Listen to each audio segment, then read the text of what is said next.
Chapter 8. Buddy still looks kind of weak, Charles said the next morning at breakfast. Maybe Lizzie and I should stay home from school and help take care of him. He looked over at the little tan puppy in his mother's lap. Buddy looked back at him with his soft brown eyes. Charles could almost feel Buddy begging for Charles and Lizzie to stay home. Cinnamon and Coco were fine on their own, but Buddy needed them. Charles waited for Lizzie to say something, but she was just staring into her cereal bowl, deep in thought. Sammy, who was finishing off his second piece of toast, instantly agreed. I'll help too, he said. Sammy also loved Buddy. Plus, he was always happy to skip school for a day. Thanks for the offer, said Mrs. Peterson, but the bean and I can take care of Buddy just fine. I fed him twice in the middle of the night. He's already looking much better. She looked down at the tan puppy. Aren't you, Mr. Buddy? She asked in a baby talk voice.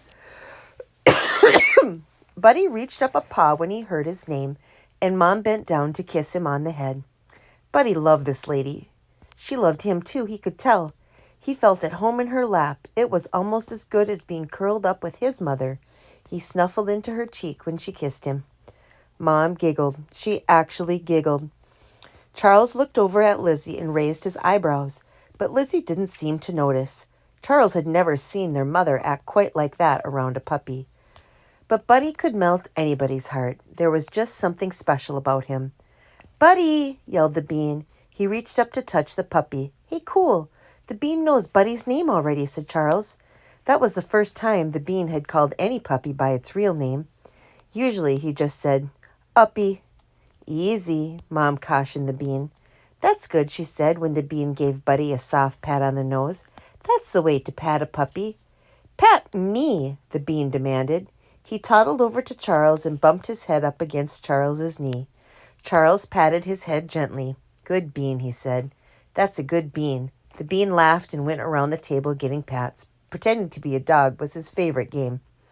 After breakfast, Charles, Lizzie, and Sammy gave the bean and the puppies a few last pats and headed off to school. What's up with you? Charles asked his sister. You're like out of it. Just thinking, Lizzie said. I'm working on an idea. Then she started talking so fast that Charles could barely keep up. See, I'm thinking about all the dogs at Caring Paws and how they all need homes, and how our puppies are going to need homes too. We need to get the word out. Lizzie swung her book bag as she talked, getting more and more excited. And I was also thinking about that new bookstore. It's called Lucky Dog Books, and the owner is really, really nice. His name is Jerry Small, and he loves dogs. If he gets enough business, he might even adopt one of the puppies. But he needs people to know his store is there.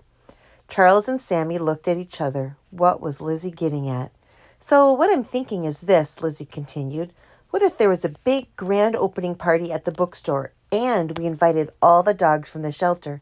People would come to the bookstore for the party, but they would also get to meet the dogs. And Skipper's puppies too, and maybe some of them would get adopted. They would be lucky dogs, all right. Charles and Sammy were nodding. It's a great idea, Charles said. It'll be a lot of work, Lizzie warned. First I have to talk to Ms. Dobbins and Mr. Small, said Lizzie. Maybe Maria and I can make cookies and punch? She swung her book bag some more. But how can we make sure that lots and lots of people come to the store? All the way to school, Lizzie kept talking and Charles and Sammy just kept nodding. Lizzie was like that. Once she got an idea, she couldn't think or talk about anything else. But once they got to school, Charles forgot all about Lizzie's idea. During morning meeting, Mr. Mason reminded Class 2B that it was Meet the Author Day. Mary Thompson would be in the library reading to each class in turn. I'd like you to think of some questions to ask her, Mr. Mason told the class. It's not every day that we get to talk to a real live author. He had put some of Mary Thompson's books out on display. Charles could hardly wait until it was his turn to share news. Guess what came to stay with us this weekend, he asked when Mr. Mason called on him. He pointed to the copy of So Many Puppies Mr. Mason had put out. Puppies, and they looked just like those. He fumbled in his backpack and pulled out the sign Lizzie and Maria had made. See, he asked, passing it around. Everybody said, "Aw," when they saw the puppies. Charles told about how the puppies had ended up at their house and what their names and personalities were. Are they going to live with you forever? Mr. Mason asked. Charles shook his head. No, he said sadly. I wish we could keep one, but we're just fostering them. They all need good homes. All morning, Charles kept glancing at the cover of So Many Puppies. He couldn't wait to hear Mary Thompson read it out loud. Finally, after lunch, it was his class's turn to go down to the library. Mom was right. Mary Thompson didn't act like a famous person. She was short and round and cozy looking, with gray hair and a bright red scarf around her neck. She sat on the floor and invited everybody to sit in a circle with her. Then she read two of her books out loud, showing the pictures and stopping to ask questions like, does anybody here have a younger brother or sister? And what kind of animal do you think Susie saw? Charles was sort of disappointed that she didn't read So Many Puppies, but he liked the book she did read. Then it was question time. Where do you get your ideas? Asked Simon. How many books have you written? Asked Lucy. Do you draw the pictures in your books? Asked Robert. Do you like dinosaurs? Asked Sammy. Mary Thompson answered all the questions. Then Mrs. Devine, the librarian, said there was only time for one more. Charles raised his hand and Mary Thompson called on him. Which book of yours is your favorite? Asked Charles. My favorite is So Many Puppies. He was dying to tell Mary Thompson about Coco, Cinnamon, and Buddy, but he knew there wasn't time. Oh, I love that one too, said Mary Thompson.